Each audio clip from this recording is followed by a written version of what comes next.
What up, y'all? Bankroll Tim bedded up. The Vert, the 71 Vert. You guys know this badass car. So, again, short little video for y'all.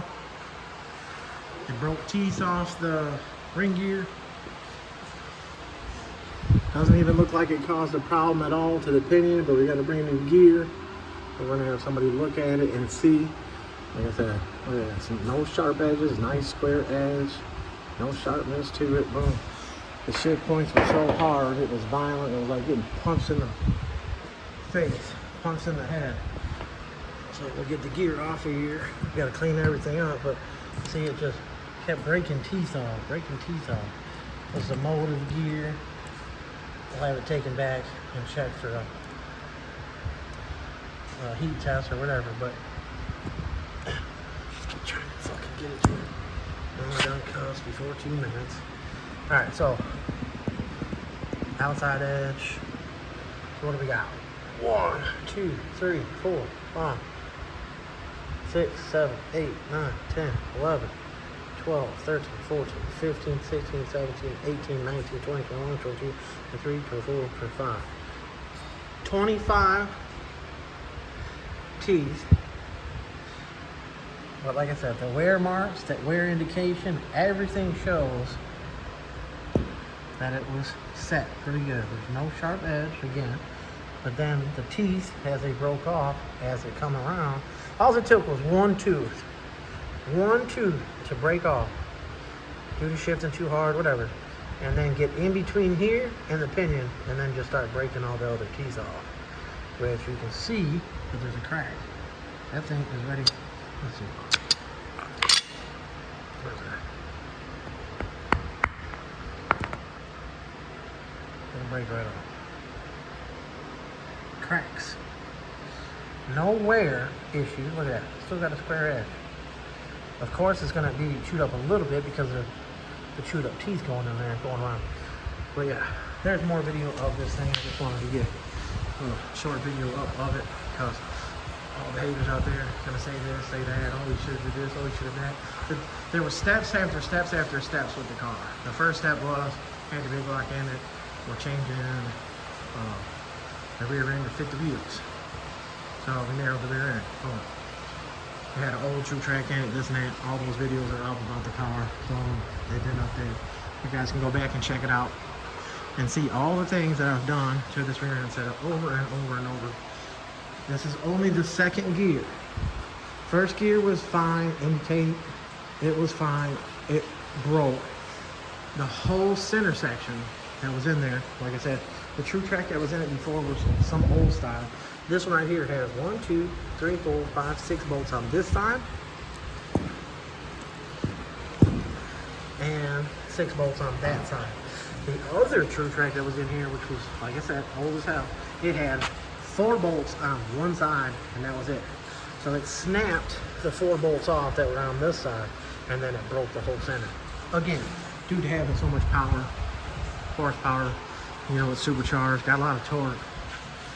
But again, so now we gotta clean the whole thing out. Gotta get that pinion out of there. That's the next step. And we had to take all this off because this car is a tight fit. Drive shaft's off. Got it. Mechanics wired up so it's out of the way. The drive shaft to me is too tight. Like I said, they just redid the trans, but I'm gonna let them know this drive shaft is in there tight and there's no play. That could have caused some issues. That could cause some issues with the trans. I'm gonna let them know that trans got nothing to do with me. Motor's got nothing to do with me. I cover all bases with everything, and I try to explain to everybody, people that know and people that don't know. I try to explain, I try to help. I try to let them know this and that, why this happened or why that happened. I talk with professionals to find out this or that, or this and that. There's too many people want to play that blame game and oh this and that and you did this wrong. Except sometimes it's not the customers, it's just the customers ask the wrong people, and those people want to just run their mouth and say this and say that. So don't ask people that don't know what they're talking about. Find somebody that actually knows what they're talking about, that deals with this kind of stuff. You know, some people, oh, you should have had a 9-inch from the start. he didn't get a 9-inch from the start because the car was never supposed to be this powerful. The car just kept getting faster and faster and more power, and that's what happens. But yeah, Chevelle, 71, but fast as hell, but trying to go to show and go. We bought all the things for it. There's gonna be a longer video when I was mad the other day and I was talking some shit. I'll put that up in a couple days or something, but I was figuring out how to get this one out. Donzel's car, boom. I gotta get that back frame cut out of it. I got the ladder bar cross member, the square tube going for it. I might have put that on the other video, but there it is right there. Like I said, that square tube cross member will go in here. I gotta cut this shit out, cut it straight across, put it in there square, put the height that I want, which I think I'm gonna stay towards the bottom. And I got plenty of room up in the car because of how they cut it off. I can plate inside the top and be able to get inside here and do braces. You know, of course, it's gonna get the bars in the frame here, and then I can come off of this area with the bar and go into this area, triangulate it, make it strong. You know, on the other setup. Like I said, they just threw this thing in there. That's how it came to me. They didn't take certain things out of the way that they should have. Those fuel lines, I don't know why they left that in the way. But then again, like I said, they cut the car out too far, way too far. So then I can start building the rails that are gonna be built for this. So that's what's going on here. The Malibu, as you can see, is outside. Let me explain a little bit on this Malibu. So we got the 24s on there, billet specialties, 8-inch lip on the back. So the back is a by 10, so 24 by 10. And I'm trying to be a lot more. Oh, see the tire? I was right. 295, 25, 24 tire on the back. So this wheel with this tire being out more than the rim, this measures 11 1/4 overall width. Boom. This car is not mini tub. I rolled the tubs a little bit. This body is to this side a little bit. So as I was saying, you can see I can put my hand in this side and not in the other side. The other side's tight. But I do have a piece of aluminum, flat stock. I mean, I can still get up in here. So there's still plenty of room. He wants it just a tad bit lower. I mean, this side is an inch lower. But anyways, I clocked the caliper ends, and the way this caliper bracket setup is, it caused to where I can't get the stock bolt pin in the bottom. It's got these long pins. So I can't get the bottom one to go in because the coilover mounts are in the way. So I have to take the rear and back apart and not re-narrow it, but cut the ends off and then clock this end up a little bit because I got plenty of room to the frame to clock it up. And then I think it's only like 1 inch I need it to be up, and I can get that bottom bolt in right between the coilover and the bracket. It'll go in. But this thing has been here for a while, and like I said, I got so much BS this way and that way, and been trying to get caught up, trying to get to one car at a time. It is a pain in the ass, and being, you know, one person mainly. I mean, my son, you know, he's getting into it. He don't know everything yet, and he's a little hot-headed like me, and I'm trying to keep him calm and focused on things to get things done faster and more efficient. And I'm tired of being rushed, so I've been calming down a lot. People want to rush and rush and rush and rush me and call and, oh, I need it for this day, oh, I need it for that. Man, this is custom work, and it takes time. Now, I'm not pointing that at anybody in direct. It's just saying this is how this stuff goes. This car here, the brakes are a problem. Bear says they do not make, this guy wanted Bear.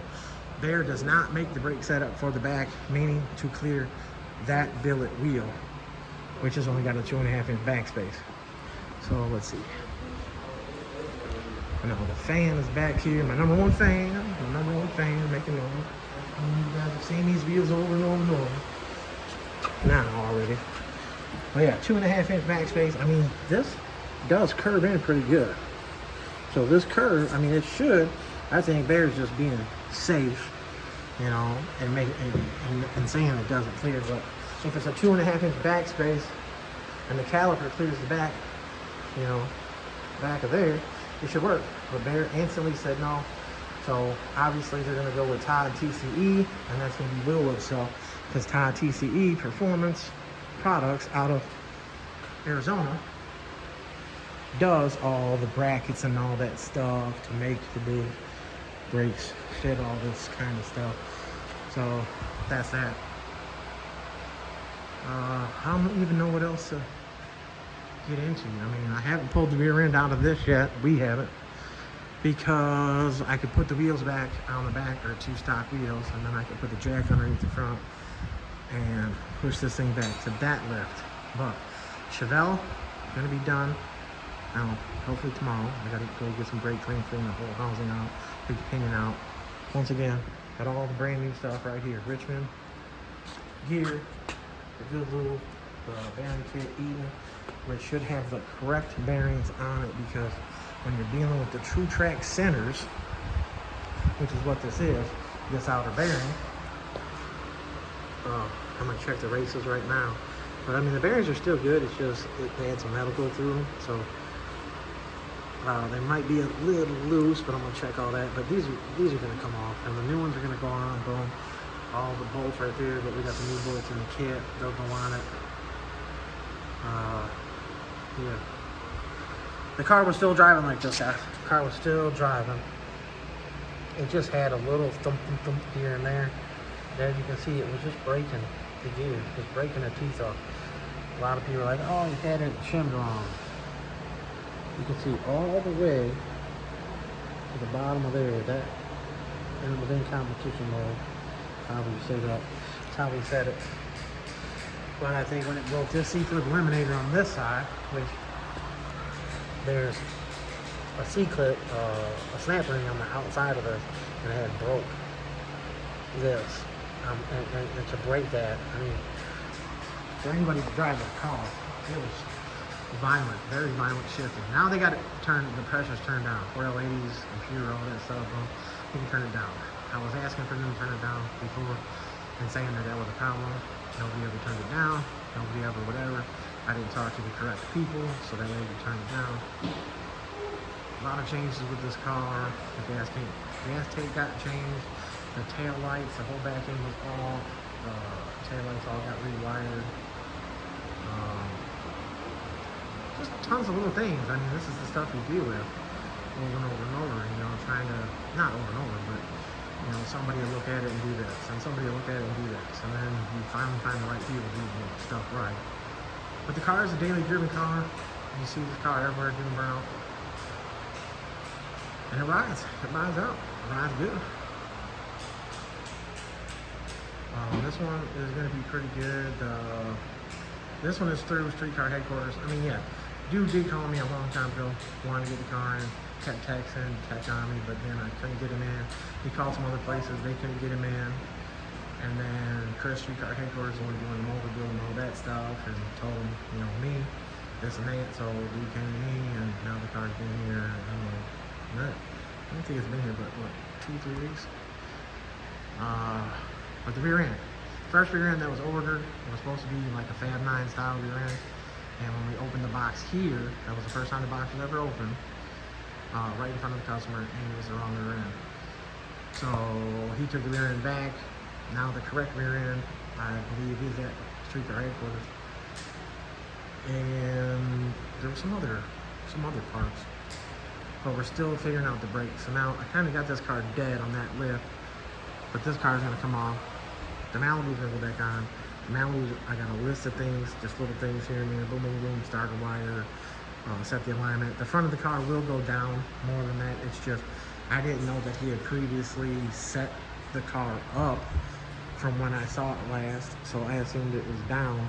So I'll probably take it down another 1.5 inches.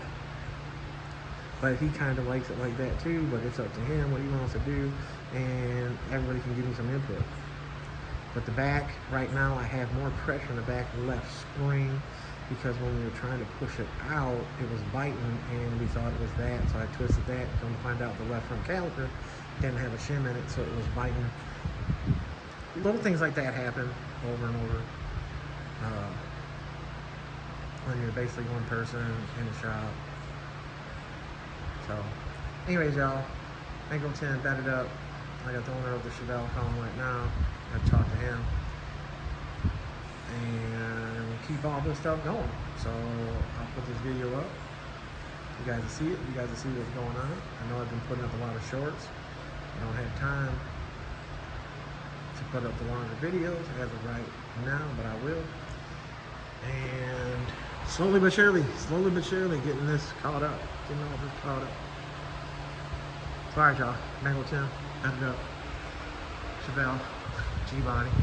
Right here. Let's do it this way. A-body, G-body, B-body, B-body, G-body. It Up Kustoms. Bankroll Tim. Bank. We out.